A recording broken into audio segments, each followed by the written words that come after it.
I have a very, very small kitchen. Anyway, I'm going to be making some oxtail today. I am making oxtail today, as I mentioned in my previous video when I was doing that red snapper. I have her seasoned here.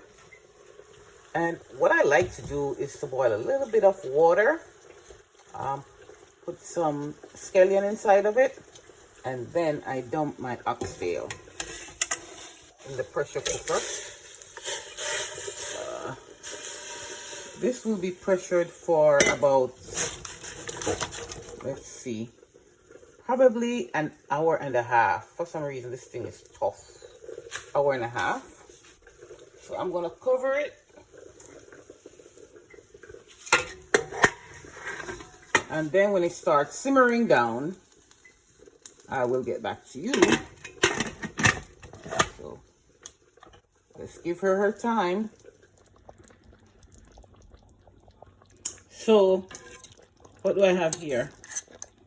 My nice juicy oxtail. Let's see if it's ready.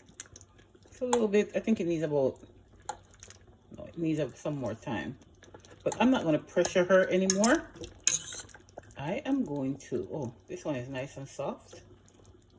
This one has a little fat on it. It's good to have a little fat sometimes, I believe. Ooh, it's falling off. It's falling off, but it's not. Yeah. That is. Then I have my little spinners. So this is it. My oxtail almost ready.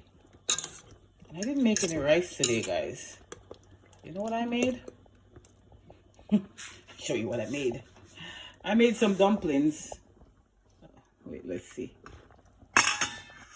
I made dumplings. So, these are them. I grated a yellow yam. Put it in the flour. I've never done that before, actually. I've done pumpkin and cornmeal, but I've never done yellow yam. So that's yellow yam dumpling. Ready now. It'll be ready soon. Okie daisy.